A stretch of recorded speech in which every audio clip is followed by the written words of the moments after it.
Tous les 2 ans, les passionnés d'aéromodélisme se rassemblent à la base militaire de Dax lors d'un meeting international.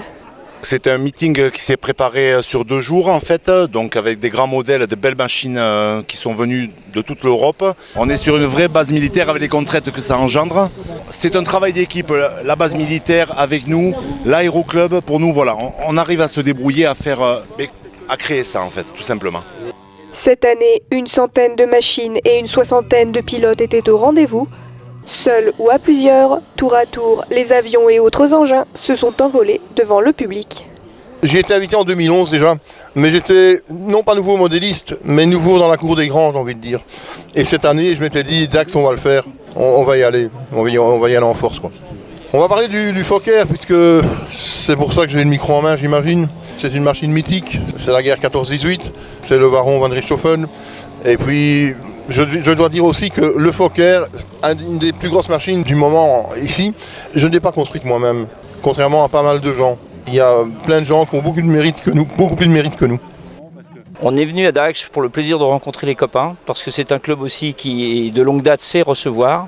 Donc depuis la région lyonnaise, on n'a pas hésité avec mon ami Louis à venir avec notre matériel pour participer à ce fabuleux meeting. On a un gros modèle de planeur qui est à l'échelle 1,5, donc 7,50 m, qui à lui seul fait 28 kg. On a également un piper qui est à l'échelle à 65%. Et un jet à réacteur que vous avez peut-être aperçu tout à l'heure pendant le vol d'inauguration, équipé d'un véritable micro-turboréacteur. C'est un avion avec ce réacteur, effectivement, dont la vélocité demande la plus grande concentration et le plus grand sérieux aux commandes, avec également une installation, et comme pour tous les modèles qui sont ici présents, qui soit totalement cohérente avec la sécurité, qui est le critère numéro 1 à respecter dans notre discipline.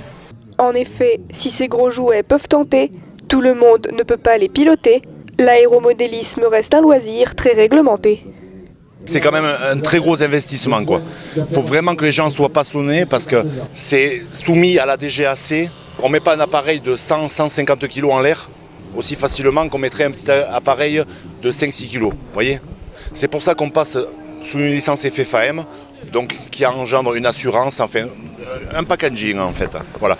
Et c'est surtout de passer par un club. L'avantage, c'est qu'il y a des conseils de mise en œuvre pour pratiquer cette passion en fait. Voilà. Durant 2 jours, les passionnés de vol se sont donc rassemblés et ont pu échanger. L'aéromodélisme, c'est avant tout une histoire d'amitié. Qu'est-ce qui me plaît aujourd'hui ? C'est aussi la rencontre avec tous les acteurs, que ce soit de différentes régions, voire parfois de différents pays. C'est l'aspect technique, c'est l'aspect ludique, c'est un sport aérien et c'est quelque chose dont l'interactivité est directe. On n'est pas sur une console de jeu, on a véritablement notre modèle dans l'espace et ce plaisir-là, c'est comme quelque chose qui, pour la plupart, nous anime et nous animera encore longtemps. Pour nous, le plaisir, ça a été de pouvoir offrir du plaisir, du rêve aux spectateurs qui sont ici présents et que ce soit les plus jeunes comme les moins jeunes, j'ai envie de dire surtout, leur donner et essayer de leur donner aussi à eux, pourquoi pas, le virus pour que la relève soit assurée.